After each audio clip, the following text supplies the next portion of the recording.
Today, we chat with a corporate and international lawyer who suddenly began receiving clear messages from Earth, which she shares with us today. Wow. Hi, it's Cheryl Sitz, welcoming you back to Exploring Possibilities.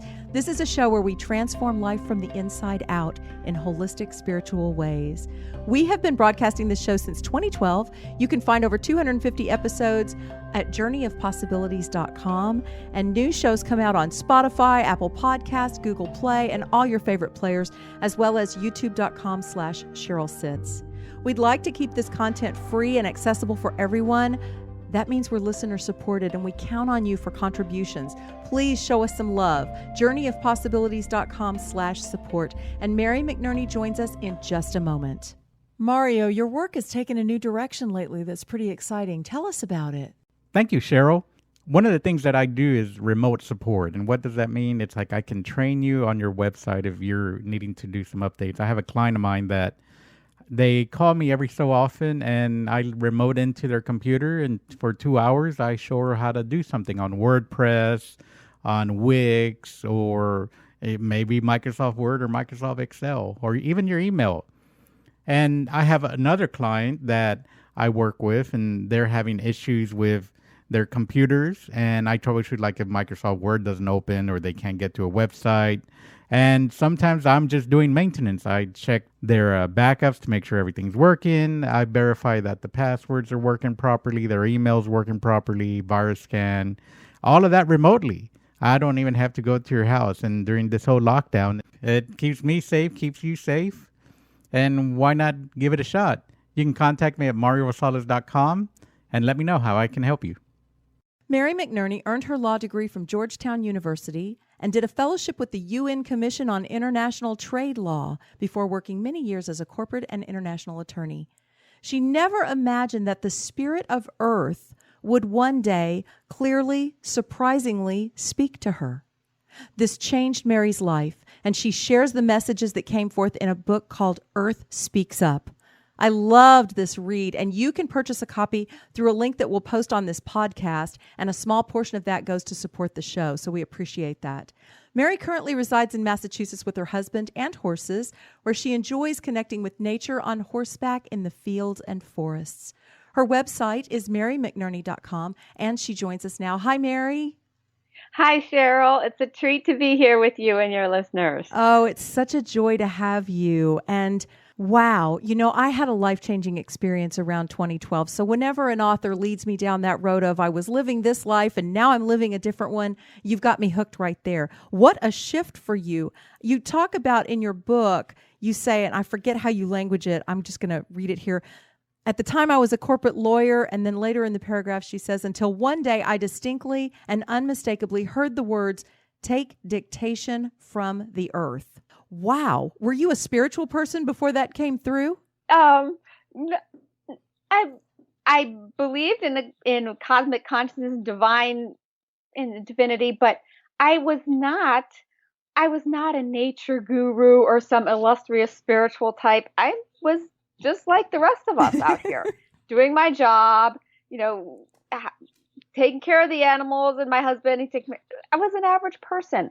And, not by no means a spiritual guru.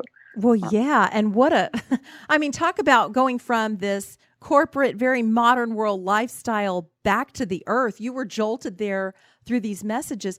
How did that start to happen for you?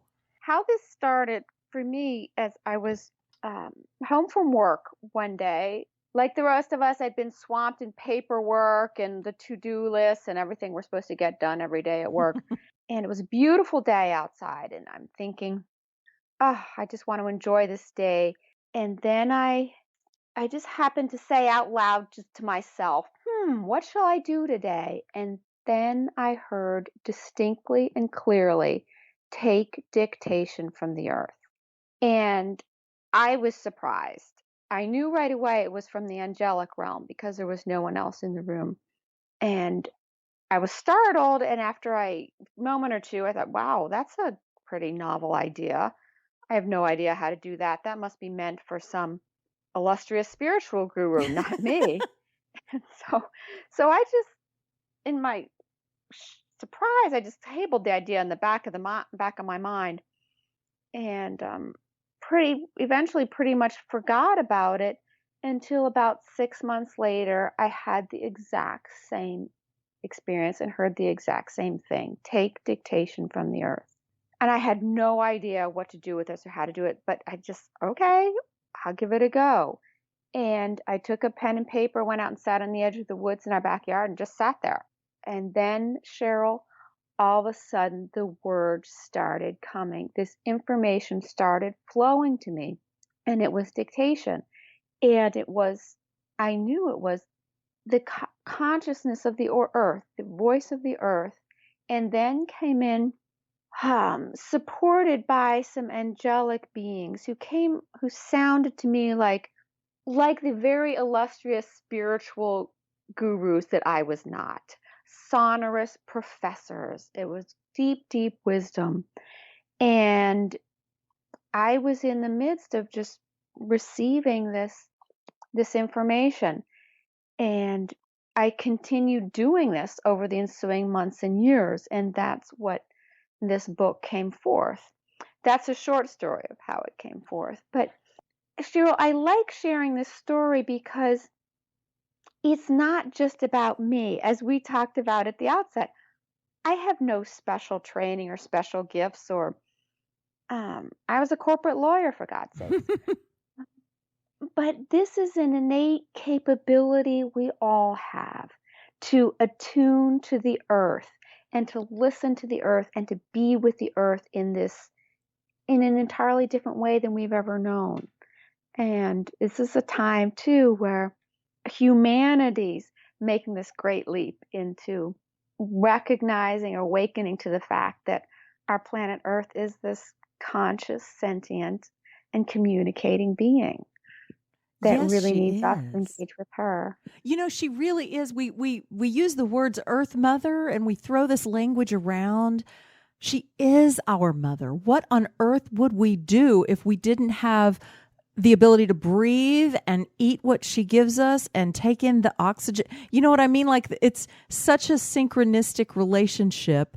And now in our corporate busy city lifestyles that many of us have led, we become more detached from that, and we don't fully appreciate that we need to be giving back to her and not just going to the grocery store and buying what she gives us or breathing the air as we cut down the trees. There has got to be more reverence to the synchronicity of the way it all flows.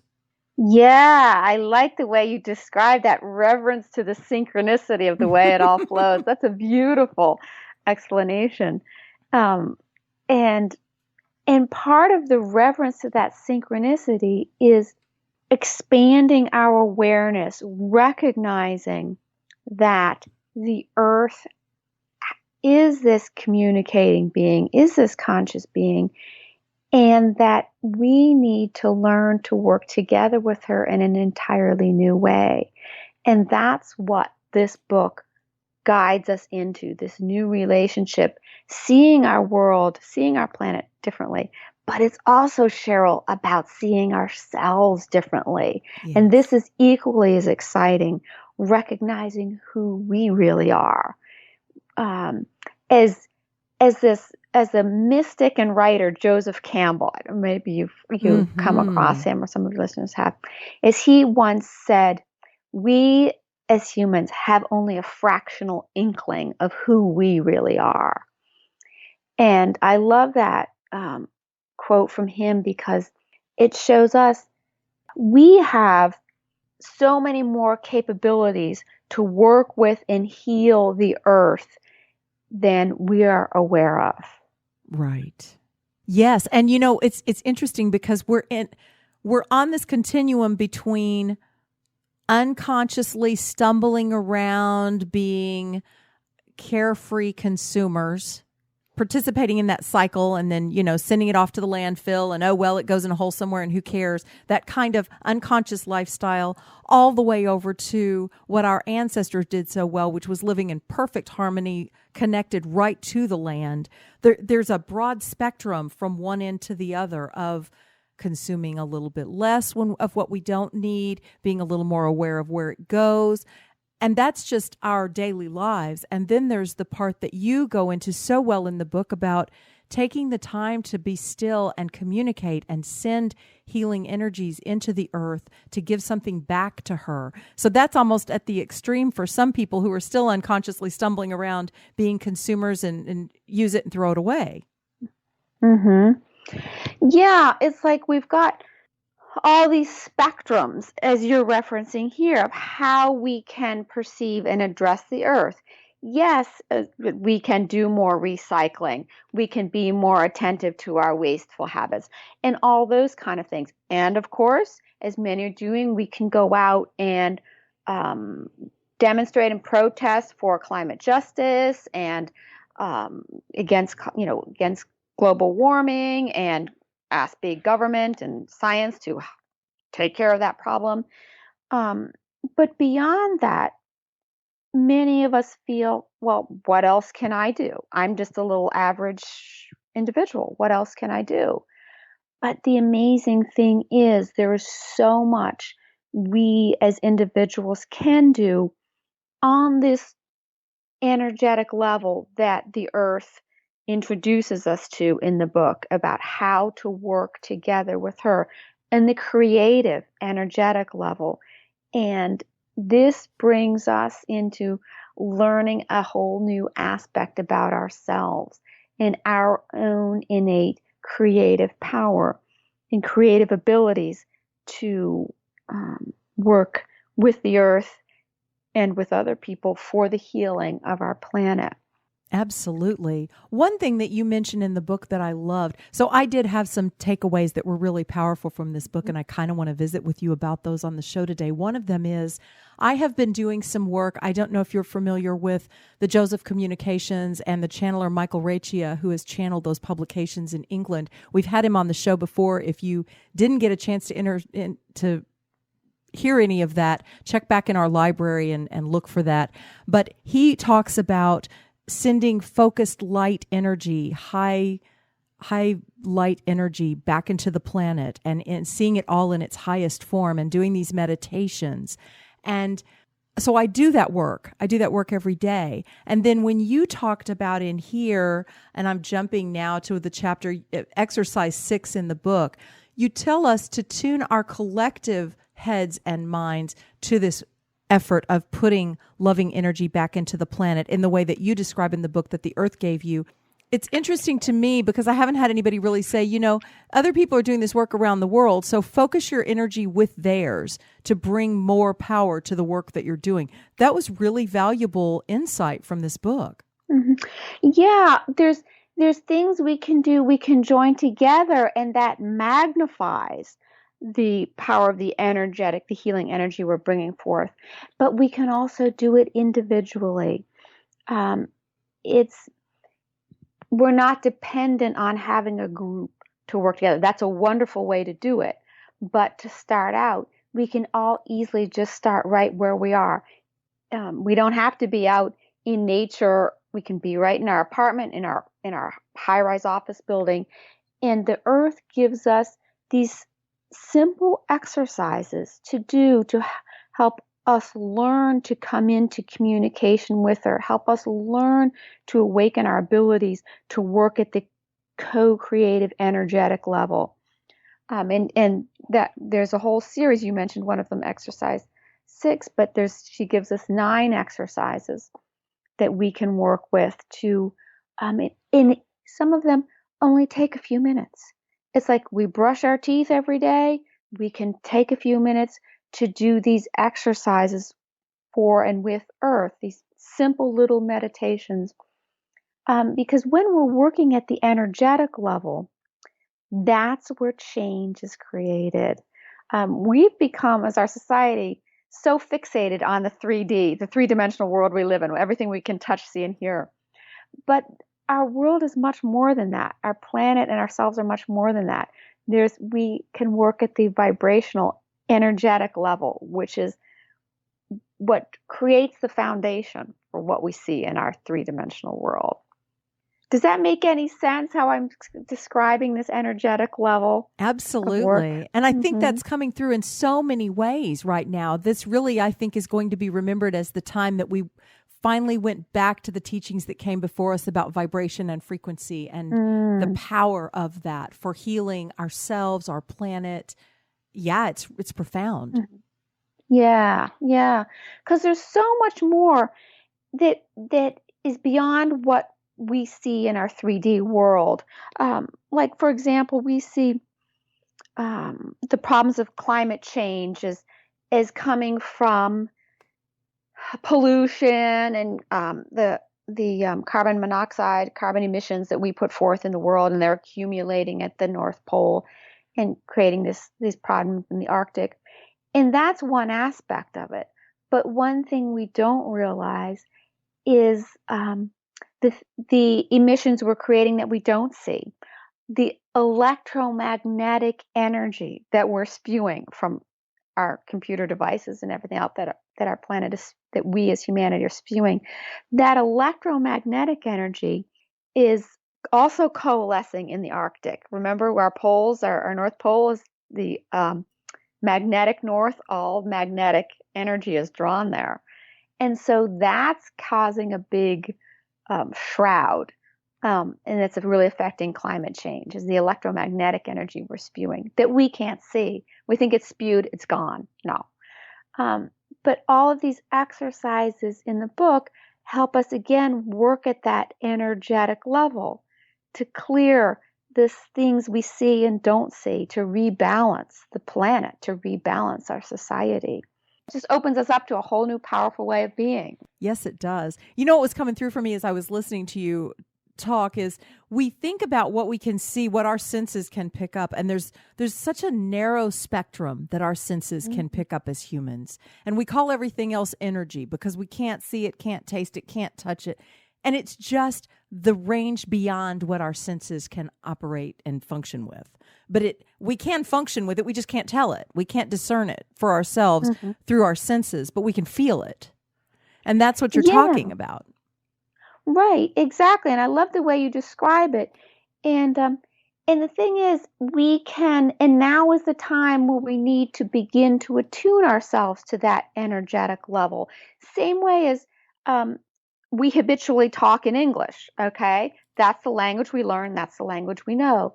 But if we choose to, we can learn to communicate in another language. We just have to bring our awareness to that and expand our understanding and put a little effort into learning that other language that we're not familiar with. And it's the same way as you're talking about now with learning to work on the energetic level, or to attune to the energetic level, or to the Earth's communications.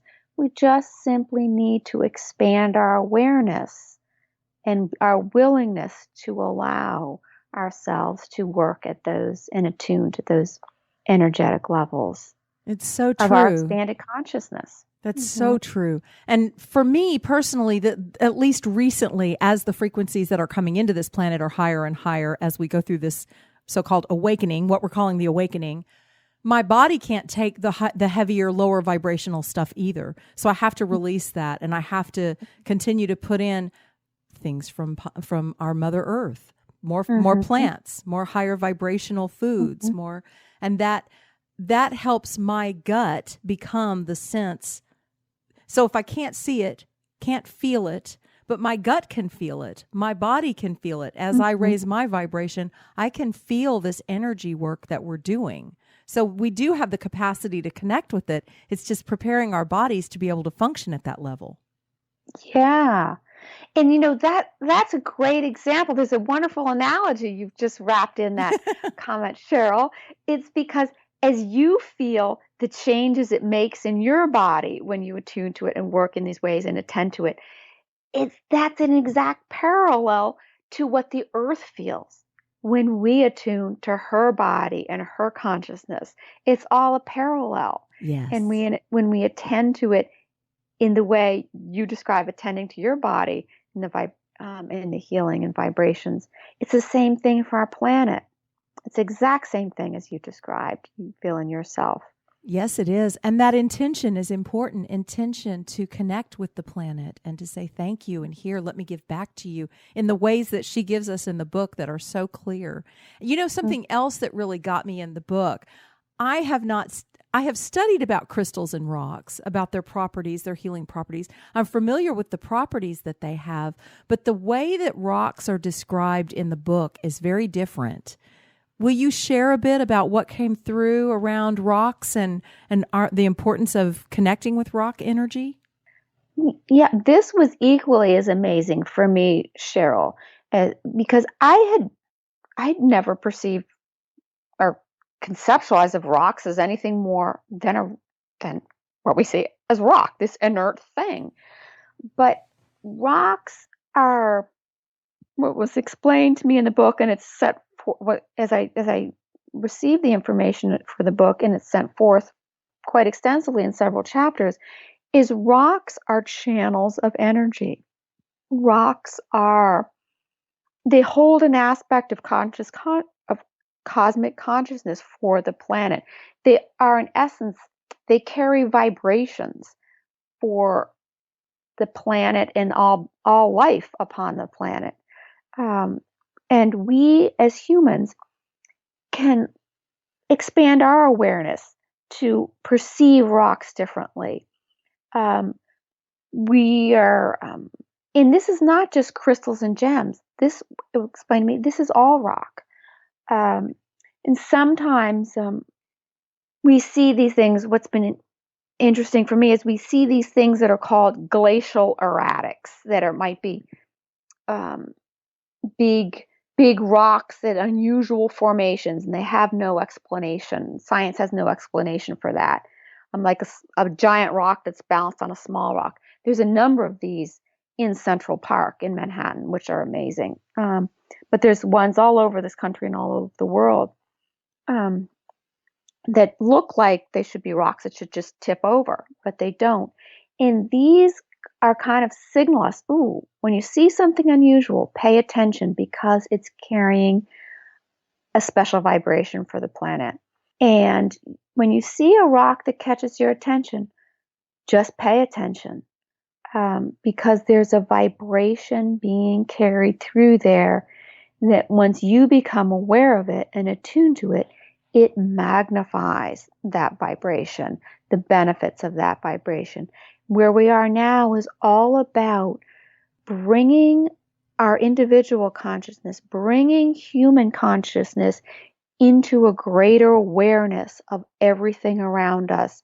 And this includes rocks and seeing everything differently. Because as we begin to see that differently, as we begin to expand our understanding and perception, our awareness changes and our world changes as we begin to open up in a new way. And rocks, in the book, they introduced us to looking at rocks in a new way, but that's just the primer.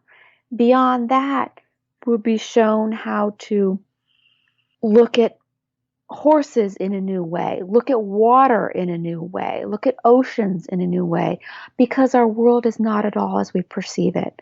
And I've been told there's so much more new information coming through that will be coming through now, that right now we're in this time of change where we are now. And you'll have to excuse me, Cheryl, because I'm just going to this is information that's coming through that needs to be conveyed right now. Is our planetary consciousness and our human consciousness? It's analogous to we've been reading a book, and we've been engrossed in one chapter of the book, and wrapped up in all the excitement and the stimulation that's in that chapter. But now we're at the end of that chapter, and we're in this blank page. You know how in a book, between chapters, there's often a blank page, a white page. And that's where we are right now, at this white page. We finished one chapter. We, as human consciousness, and the Earth in her own planetary consciousness, have finished a chapter. We're at the white page. We're not at the new chapter yet. We know it's coming. But this is time right now is for us to let go of that past, the past information, the past chapter, be in this quiet time of the empty space and allow things, new things to come to our awareness, new things to unfold, new information, new awarenesses to unfold for us. And then we'll be moving on to the next chapter. That's a beautiful message. Thank you for bringing that through. It's so timely right now. And you know, as we look, I have family on the West Coast dealing with the fires. We've had flooding in the South from the hurricanes.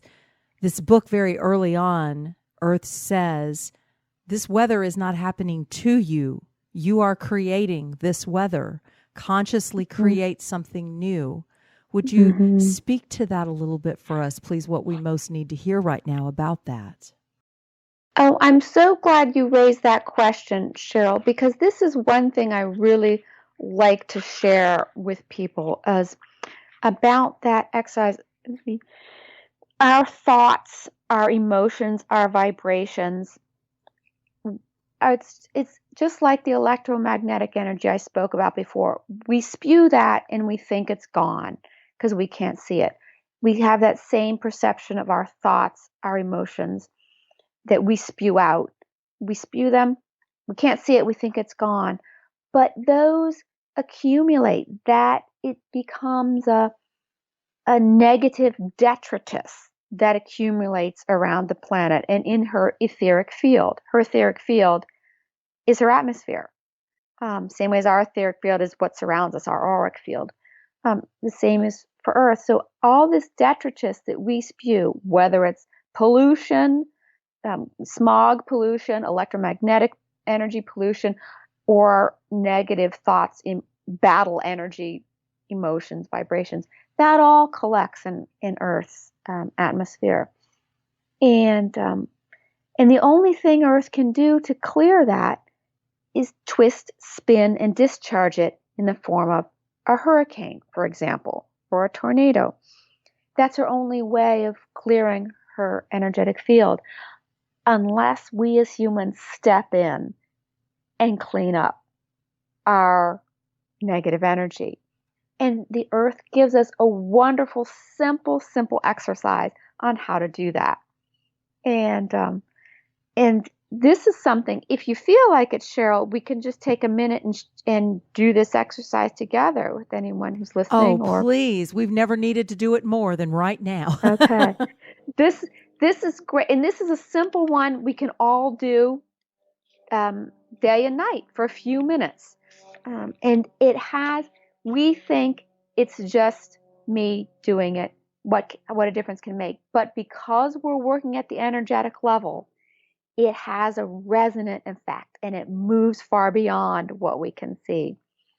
So I'm just gonna read this from the book. This is exercise 2, and take responsibility. And I'll just guide it through you. This was an exercise. This is the Earth consciousness gave us this, and so I'm going to read her words. Please begin and pay attention to the instructions I shall enumerate for you. Acknowledge. The Earth needs me to take responsibility. This is not for someone else. I am willing to step in as a representative of humanity and discharge the accumulated buildup of toxic or unneeded energies in this particular area. Then name the area you select to work with. It's not necessary or even wise for you as an individual to assume the task of cleaning out humanity's toxic energy for the entire planet. Select a region of any size which is important to you or known by you, or which you simply care about. And then hold this place in your mind's eye. Bring a current of pure light energy into it. Envision that energy bursting forth with spark and light and wisdom. This current of ancient wisdom saturates the region you have selected. Be with that current. Allow it to bring forth what is good from you and to you. This is the current of creativity, which always encircles your planet and virtually all planets. This is the current which can and does change water into wine, so to speak. Then the earth goes on to say after this exercise, you can and should begin to use this exercise for your own betterment and purification as well as for the planet. The earth cannot bring this into being alone. Be with earth. Take joy in this process, because as you take joy, you are in so doing giving it forth. The current of cosmic creativity is now to be used more and more in this particular planetary realm. It needs to be drawn forth and utilized. That was beautiful. Mm-hmm. I don't know if our listeners know this or not, but there's a place called White Eagle Lodge. They have 3 centers in the world, and 3 times a day they hold and focus the light on areas of the world that are experiencing particular challenges at the time, just as this meditation does. And I think it's just beautiful that quietly every single day these 3 temples are doing this work, and all of their members around the world are doing this work to help bring healing light to people and to the planet. And I'm not a commercial for them. I thought it was beautiful when I discovered that. And they don't do a lot to sing their own praises because they just quietly go about their work. But it's the work that I do now more since I became aware of it. And that the book is saying, Earth is saying, please do this for me. It feels sometimes like it's not enough because it feels like it's just me. But I know that's rubbish. I know that's my mind getting in the way, you know? Yeah, and what you said is exactly true. That's our mind getting in the way, because what's Earth conveyed to me through this book is that when we work on the energetic level, as in this exercise she gave us, this creates the 3-dimensional world we live in. This, it has we've just been so distracted by our mental and our logical realm and our doings in the world that we've forgotten that there is this whole other dimension we can work with. And as these people, these groups you talked about around the world are doing this, is each one of us joins in and does this, it has that transformative effect. And what Earth explained to me, as each human begins to do this and the resonance expands and expands, it has this purifying effect. So she doesn't have to create hurricanes to discharge this accumulated toxic energy. If humanity steps in and does these things like these simple exercises, it has a huge effect. And we're working together with her to clear her atmosphere. So she doesn't have to do it alone by creating hurricanes. Hurricanes is the only tool she has in her toolbox. Right. We have so much more in our toolboxes that we've forgotten, that we've moved away from, that we weren't aware of, but we all have this innate capability. Yes. It's not just the illustrious spiritual gurus. It's all of us. We're born with it. It's a way to actively pray. It's prayer in action. It's not sitting back saying, oh, please, somebody help us down here. It's taking the action and saying, I can bring this light forth. I can bring this healing forth. I have a responsibility. And I think that's what this age is about, is awakening to the responsibility of faith in action, prayer in action. What can I do? Oh, Cheryl, I love the way you said that. That's it. That's it. Wow. And this is and Earth has come forth to show us what we can do, and it's far It's actually far easier than we've ever realized. We've always think it has to be big and complex and complicated to achieve things. But no, when we're working on the energetic level, it's just as you said, Cheryl. It's just as you said. I love that. Mm-hmm. How wonderful that we didn't have to go and get 50 degrees to figure out what to do. We can just do it. We're all born with it. Imagine that. Yeah, we just need to expand our awareness into this. And here I'm going to share with you this lovely little quote from Earth. Okay. Now is the time to change your understanding and perceptions of your world. Once we each change our awareness, everything else changes. Yes. Mm. Yes, beautiful. Wow, that's a perfect place to wrap this up. You've done an amazing job, Mary, of being a spokesperson for the earth and a messenger for the earth. And the way you lay the book out that so clearly says, here's what earth says, and here's what the angels are adding, and here's back to what earth says, and here's you clarify everything that comes through you so we don't have to guess what you mean. You did a beautiful job. Thank you for being spokesperson for the earth for us all right now.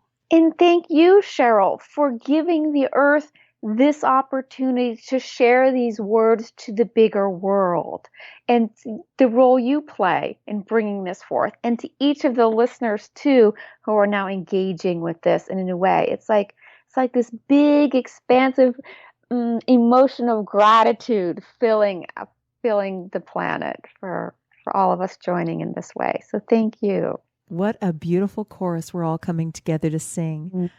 Mary McNerney is who we've had on the show today. The book is called Earth Speaks Up. There's a link right below where you can order your copy, and I highly recommend it. It's just a beautiful book. It's not a big, thick, going to take you years to read. It's a book to pick up and live right now. Read a chapter, try an exercise, start to bring this into your life and bring this into our world, because she really needs us right now. Would you like to add anything, Mary? Echoing again the feeling from Earth coming forth of gratitude, the vibration of gratitude that spills forth from the Earth as each one of us individually attunes our consciousness to her. There's just this feeling of thankfulness from her to us when we join in this way.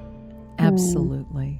What a beautiful place to end the show. So thank you, listener, for joining us today as well. Let us know what you thought of the show. You can give us your feedback at journeyofpossibilities.com. And please show us some love while you're there at journeyofpossibilities.com/support to help us keep bringing this to you free each and every month. And we'll see you next time on Exploring Possibilities.